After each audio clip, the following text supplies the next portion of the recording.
Hello friends, मेरा नाम है शिवम और हम लोग क्लास 11th के कई सारे चैप्टर कंप्लीट कर चुके हैं भाई। कॉम्प्लेक्स नंबर रिसेंटली कंप्लीट किए हैं। अब एक नया चैप्टर है क्वाड्रेटिक इक्वेशन। एनसीईआरटी में दोनों चैप्टर एक साथ दिया है, बट मैं थोड़ा सा अलग इसका मैं 2-3 लेक्चर बनाना चाहता हूँ। इसको मैं थोड़ा डिटेल में एक्सप्लेन करना चाहता हूँ, क्योंकि क्वाड्रेटिक इक्वेशन का होता है ना, हम लोग बचपन में तो सॉल्व किए हैं, मतलब अभी छोटे लेवल पे हमने क्वाड्रेटिक इक्वेशन को कैसे सॉल्व किया जाता है, फैक्टराइजेशन मेथड भी सीखे हैं, सिद्धाचार्य फार्मूला भी सीखे हैं, लेकिन वो सब मैं इसमें रिवाइज करना चाहता हूँ। मेरा जो 11th में जो एक्चुअल क्वाड्रेटिक इक्वेशन का सॉल्यूशन है उसको मैं नेक्स्ट लेक्चर में बताऊंगा। लेकिन इस लेक्चर में हम लोग क्वाड्रेटिक इक्वेशन जो बेसिक्स जो तक अभी तक हमें पढ़ लेना चाहिए था, जो भी हम पढ़ चुके हैं, सिर्फ उसका एक ओवरव्यू है, एक पूरा क्या कहते हैं, एक पूरा ओवरव्यू इंट्रोडक्शन है इसका पूरा। पॉलिनोमियल क्या होता है, क्वाड्रेटिक पॉलिनोमियल क्या होता है, क्वाड्रेटिक इक्वेशन क्या होता है एक्चुअल में, सिद्धाचार्य फार्मूला क्या होता है और नेचर ऑफ रूट्स क्या होते हैं, वो हम देखेंगे। रूट्स की प्रकृति यानी मूल जिसे कहते हैं, ठीक, वो सब इसमें जान लेते हैं। उसके बाद फिर नेक्स्ट लेक्चर में हम लोग देखेंगे कि जो हमारा क्लास 11th में है, जिस तरीके का क्वाड्रेटिक इक्वेशन दिया है, जिसके रूट्स इमेजिनरी भी हो सकते हैं, इमेजिनरी रूट्स पे भी काम करना है। तो हम उसके बाद ये नेक्स्ट लेक्चर में हम लोग कई सारे क्वेश्चंस को सॉल्व करके आराम से ईजिली देखेंगे। तो इस लेक्चर में हम लोग आइए ये सब जानते हैं। पहले पॉलिनोमियल जानते हैं। ये आपका एक पॉलिनोमियल फंक्शन लिखा गया है, ठीक। ये आपका एक पॉलिनोमियल है डिग्री n। डिग्री क्या होता है, पावर होता है। देखिए सबसे बड़ी पावर इसकी n है, सबसे छोटी 0 है। यहाँ पे अगर देखा जाए तो यहाँ पे आप ऐसे भी लिख सकते हो a0 x की पावर 0, समथिंग की पावर, किसी की पावर अगर 0 है तो वो 1 होती है। अगर यहाँ पे 1 लिख दो तो a0 a1x a2x स्क्वायर, और ये सब क्या है, जो a1 a2 ये सब क्या है, इनको बोलते हैं रियल पॉलिनोमियल। क्या बोलते हैं, रियल पॉलिनोमियल भी बोलते हैं, और कुछ भी बोल सकते हैं। क्या बोल सकते हैं वो भी मैं बता दूं, a0 भी बोलते हैं, a0 भी पढ़ते हैं, कुछ भी पढ़ लो, a1 a2 a3 dot dot dot an तक, ठीक। इसे कोएफिशिएंट भी बोलते हैं। क्या बोलते हैं, कोएफिशिएंट। लेकिन किसका कोएफिशिएंट, ये x की पावर 0 का कोएफिशिएंट है, ये x का कोएफिशिएंट है। देखो ये कोएफिशिएंट मतलब गुणांक, जिसे हिंदी में बोलते हैं गुणांक, कोएफिशिएंट, ठीक। ये गुणांक है, ये सब कोएफिशिएंट बोलेंगे इसे। a1 क्या है, x1 का, x पर 1 यानी x का कोएफिशिएंट है। a2 क्या है, x स्क्वायर का कोएफिशिएंट है। तो ये सब कोएफिशिएंट्स हैं, इसे कोएफिशिएंट भी बोलते हैं। तो आपका पॉलिनोमियल फंक्शन क्या होता है, एक जनरल फॉर्म देख लिए हैं। अब क्वाड्रेटिक पॉलिनोमियल क्या होता है यार, देखो क्वाड्रेटिक पॉलिनोमियल क्या होता है, डिग्री 2। क्वाड्रेटिक मतलब होता है 2, सिंपली बात। क्वाड्रेटिक मतलब 2, क्यूबिक मतलब 3, बाई क्वाड्रेटिक मतलब 4। तो यहाँ पे हम सबसे पहले लीनियर इक्वेशन देखेंगे। पहले हम लीनियर पॉलिनोमियल देख लेते हैं क्या होता है। लीनियर पॉलिनोमियल हमारा होता है ax प्लस बी बोल, ठीक। हम नॉर्मली बात करते हैं, हम 2 वेरिएबल में। ये देखो हमारा ए बी जो है वो सब यही चीज़ है। यहाँ पे a1 a2 लिखे थे, यहाँ पे a b c लेके चलेंगे क्योंकि छोटी चीज़ है। अब ये लीनियर क्या होता है, ये लीनियर पॉलिनोमियल आपका दिया गया है, लीनियर पॉलिनोमियल, ठीक। पॉलिनोमियल को हिंदी में बहुपद भी बोलते हैं, ठीक। पॉलिनोमियल को हिंदी में बहुपद बोलते हैं। ये लीनियर हो गया। अब देखते हैं क्वाड्रेटिक क्या होता है। क्वाड्रेटिक की जब बात आएगी ना तो fx इक्वल टू, ये पॉलिनोमियल हम लिख रहे हैं सबसे पहले, ax square plus bx plus c, ये आपका हो जाएगा, ठीक। ये क्वाड्रेटिक पॉलिनोमियल है। अब बातें करते हैं क्यूबिक पॉलिनोमियल पे। क्यूबिक पॉलिनोमियल क्या होता है, वो होगा हमारा ax cube plus bx square plus cx plus d, ठीक। ये हो गया। अब हम बात करते हैं बाई क्वाड्रेटिक क्या होता है। देखो ये सब नाम है, आप जानते रहोगे। किसको बोलते हैं, बाई, इसको चतुर्घात समीकरण भी बोलते हैं। इसके क्यूबिक को पता नहीं क्या बोलते हैं हिंदी, कुछ बोलते होंगे, क्या मतलब है हिंदी, क्यूबिक है ना, दिख रहा है ना, किसी को भी हिंदी वाले को भी क्यूबिक बोलेगा तो पढ़ा लिखा है, इतना समझ में आएगा उसको, ठीक। अब बात करते हैं ax पावर 4 डिग्री 4। देख रहे हो डिग्री मैटर कर रही है। अगर लीनियर है तो सिर्फ 1 डिग्री होगी, अगर क्वाड्रेटिक है तो 2 डिग्री का मैक्सिमम होगा। 2 से ज़्यादा होगा तो क्यूबिक बन जाएगा, और 3 से ज़्यादा होगा तो बाई क्वाड्रेटिक बन जाएगा। और इसके बाद अगर 5 हुआ तो वो क्या होगा कि 5 डिग्री का पॉलिनोमियल, ऐसे फिर बोलेंगे, उसमें पेंटानोमियल नहीं बोलेंगे, 5 डिग्री का पॉलिनोमियल, 6 डिग्री का पॉलिनोमियल, ऐसे बोलेंगे। तो ax पावर 4 bx की power 3 cx square dx plus e, ये आपका हो गया पॉलिनोमियल। अब देखो इक्वेशन क्या होता है, सबसे पहले इक्वेशन जानते हैं क्या होता है। अगर पॉलिनोमियल को किसी भी पॉलिनोमियल को अगर 0 के बराबर इक्वेट कर दें, मतलब 0 के बराबर कर दे, तो वो हमारा बन जाता है इक्वेशन। अगर हम ax प्लस बी को 0 के बराबर इक्वेट कर दिए तो ये हमारा बन गया इक्वेशन, और इसे हम बोलेंगे लीनियर इक्वेशन। लीनियर पॉलिनोमियल को अगर हम 0 से इक्वेट करते हैं तो हमारा लीनियर इक्वेशन बनता है। लीनियर इक्वेशन मतलब रैखिक समीकरण, जिसको हिंदी में बोलते हैं, क्या बोलते हैं, रैखिक समीकरण। अगर हम इसको भी मतलब किए 0 से कम, मतलब ये बन गया आपका क्वाड्रेटिक इक्वेशन। ठीक, अब यहां से एफ(x) हट जाएगा। ये अगर हम आपके क्वाड्रेटिक पॉलिनोमियल को 0 के बराबर इक्वेट कर दे तो ये हमारा बन जाएगा क्वाड्रेटिक इक्वेशन बन जाएगा। ठीक, हमें इसी पे चर्चा करनी है। अगर हम इसको 0 के साथ इक्वेट करें तो क्यूबिक इक्वेशन, इसको अगर हम इक्वेट किए तो बाई क्वाड्रेटिक इक्वेशन आपका बन जाएगा। अब हमें चर्चा सिर्फ क्वाड्रेटिक इक्वेशन पे करनी है, तो आ जाओ भाई, क्वाड्रेटिक इक्वेशन को उठा के इस पे खूब चर्चा करेंगे। इसी पे तो हमें बात ही करनी है, हमें इसी की पढ़ाई करनी है। यही पढ़ने के लिए हमने इतना बड़ा चैप्टर इजाद किया है। आ जाओ यार, अब हम लिखते हैं अपना एक सिंपल सा quadratic equation, ax² plus bx plus c। अब सबसे पहले हम जान लेते हैं ABC क्या होता है। यहाँ पे आपको एक चीज पहले ध्यान में रखना, a कभी आपका 0 नहीं होगा। सबसे पहला बात नोट कर लो, a अगर 0 हो जाएगा तो ये टर्म ही खत्म हो जाएगा। जब ये टर्म खत्म हो जाएगा तो लीनियर बन जाएगा। ठीक, तो a 0 नहीं होना चाहिए। और ABC क्या है आपका, कोई भी रियल नंबर हो सकता है, कुछ भी रखो कोई फर्क नहीं पड़ता, ये आपका क्वाड्रेटिक बना रहेगा। सिर्फ a 0 नहीं होना चाहिए, इतना बात हुआ।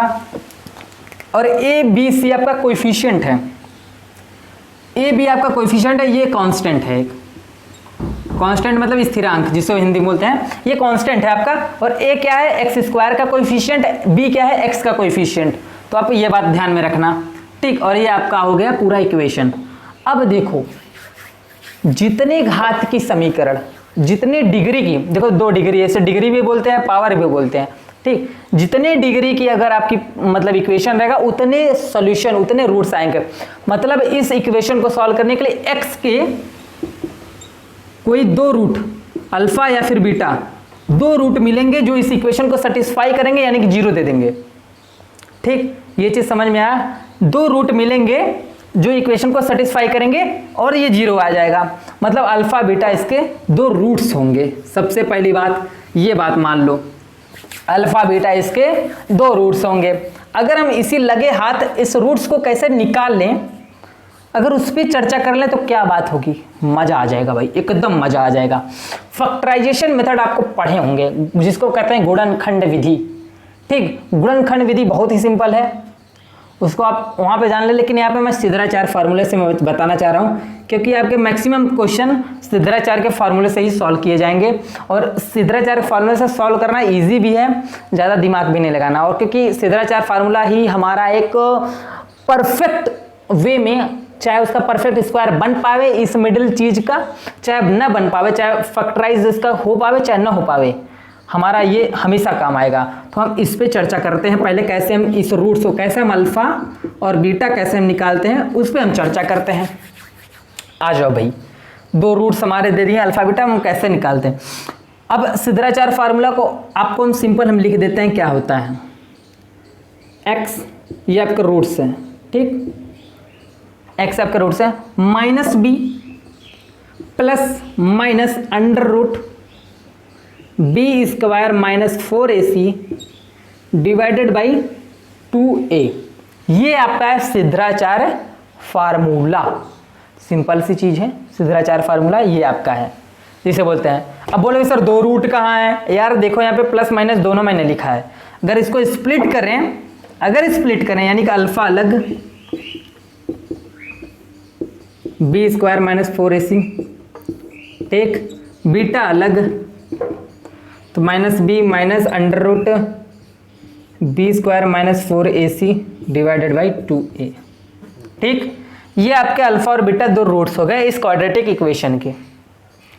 अब किसी भी क्वाड्रेटिक इक्वेशन को, अब b क्या है आपका पता चल गया है। ठीक, b² 4ac सब आपका नोन है, सब इसमें आपको इक्वेशन दिया रहेगा। मान लो कोई इक्वेशन क्वाड्रेटिक ये दे दिया x² + x + 1, बराबर 0। ये आपका अगर क्वाड्रेटिक इक्वेशन दिया गया है तो आप ए की वैल्यू भी 1 है, बी की वैल्यू भी 1 है, सी की वैल्यू भी 1 है, तो आप रख के आराम से निकाल सकते हो। तो ये सारी चीज़ें हैं।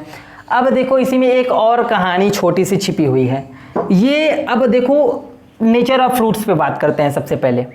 ठीक, नेचर ऑफ रूट्स पे बात करते हैं, देखते हैं इस पे क्या आता है, और रूट्स को जोड़ने पे क्या आएगा, रूट्स को मल्टीप्लाई करने पे क्या आएगा वो भी देखेंगे। अगर हम इन दोनों रूट्स को अगर ऐड करते हैं ना, देखो अगर अल्फा और बीटा ऐड करते हैं, देखो क्या आता है। अगर इन दोनों को अगर ऐड हम कर दे रहे हैं तो 2a डिवाइड में आएगा। ठीक, और ये चीज़ यहाँ पे, ये चीज़ यहाँ पे ऐड हो जाएगी, यानी कि -b plus √b² minus a4ac। दोनों को ऐड कर रहे हैं ना, तो ऐड करेंगे, यहाँ पे प्लस हो जाएगा, यहाँ पे माइनस का -b minus √b² minus 4ac रहेगा।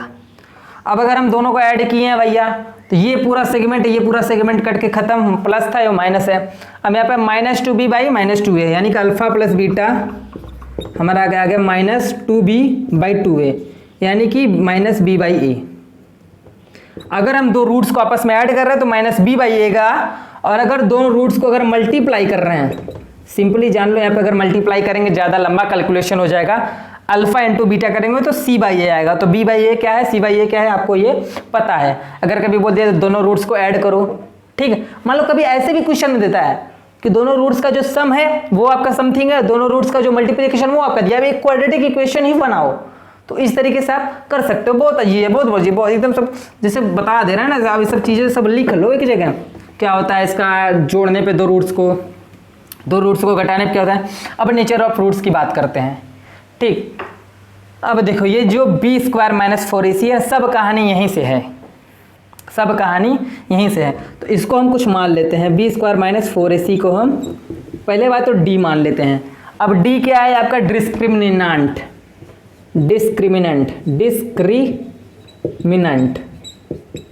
इस d को ही हम बोलते हैं डिस्क्रिमिनेंट। b² माइनस 4ac, इसको d से ही हमेशा डिनोट करते हैं, इसको बोलते हैं डिस्क्रिमिनेंट, जिसको हिंदी में विविक्त कर बोलते हैं। विविक्त कर मुझे नहीं लगता कि बहुत बड़ा मीनिंग आपको दे रहा है, तो जो हम हिंदी लेके चलेंगे तो डिस्क्रिमिनेंट लेके चलते हैं भैया। डिस्क्रिमिनेंट हम लिखे हैं, ये हमारा d है, डिस्क्रिमिनेंट b² माइनस 4ac।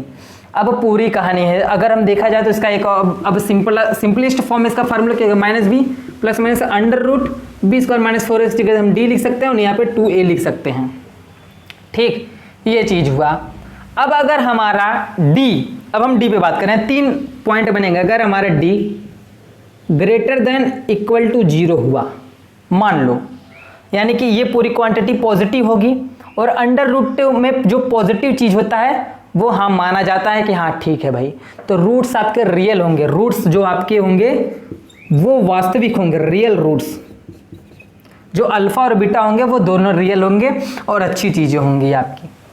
ठीक, सिंपल सी बात है, दोनों रूट्स आपके रियल हो जाएंगे। अब देखो यार, ग्रेटर देन 0 पे पहले बात करेंगे। ग्रेटर देन 0 में रियल रूट्स होंगे और अनइक्वल होंगे। अनइक्वल मतलब दोनों बराबर नहीं होंगे यार, इसका कोई ना कोई वैल्यू आएगा। मान लो 2 आया तो -b प्लस करके 1 में आएगा, एक -b करके आएगा।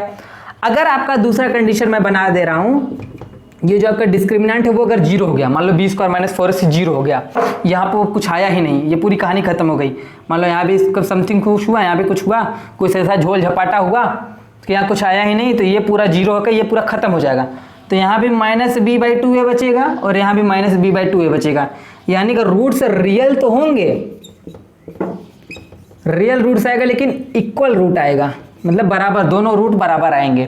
ठीक, आता है, ऐसा होता है, दोनों रूट अलग भी आते हैं, दोनों रूट बराबर भी आते हैं।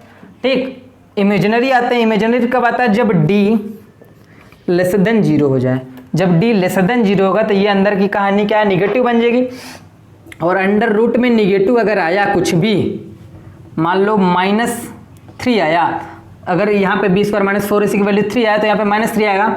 अगर रूट में निगेटिव हुआ, d बोला क्या है, d आपका निगेटिव है, अगर यही तो d होता है, d अगर आपका निगेटिव तो वो आपका इमेजिनरी बन जाएगा, तो इसे हम √3 आयोटा भी लिख सकते हैं। आयोटा जहाँ आया वो हमारा इमेजिनरी नंबर है, तो आपके रूट्स क्या होंगे, इमेजिनरी होंगे,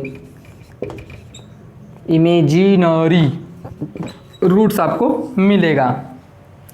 तो इस लेक्चर में हमने आपको क्वाड्रेटिक इक्वेशन क्या होता है, पॉलिनोमियल क्या होता है और नेचर ऑफ रूट्स कैसे पता करते हैं कि इस प्रकृति क्या होती है, रूट्स की क्या प्रकृति है यार बताओ। प्रकृति में यही देखते हैं वो रियल है कि नहीं, रियल मतलब वास्तविक है, इमेजिनरी मतलब काल्पनिक है, क्या इक्वल दोनों रूट हैं कि नहीं, नहीं है, कब होंगे, कैसे होंगे, सब इसके डिस्क्रिमिनेंट पे निर्भर करता है। Discriminant B square minus 4ac। बहुत सारे क्वेश्चन में आपको डिस्क्रिमिनेंट निकालने को ही देता है। और मैंने आपको अल्फा प्लस बीटा मतलब दोनों रूट्स को ऐड करेंगे तो क्या आएगा, दोनों रूट्स को मल्टीप्लाई करेंगे तो क्या आएगा, वो मैंने आपको बता दिया है। तो ये बहुत सारी चीज़ें मैंने आपको डिस्कस कर दी, पूरा एक इंट्रोडक्शन टाइप था ये आप नीचे लोअर क्लासेस में भी पढ़े होंगे। आई होप आपको ये चीज़ बहुत अच्छे समझ में आई होंगी। अब नेक्स्ट वीडियो में हम लोग पूरा कैसे क्वाड्रेटिक इक्वेशन को फैक्टराइजेशन मेथड से सॉल्व करते हैं, कैसे सिद्धाचार्य फार्मूला से सॉल्व करते हैं, वो सब देखेंगे नेक्स्ट एक्सरसाइज में। तो मिलते हैं नेक्स्ट लेक्चर में। Thank you so much for watching this video. चलो भाई अब नेक्स्ट वीडियो की तैयारी करते हैं, नेक्स्ट वीडियो में मिलते हैं हम लोग।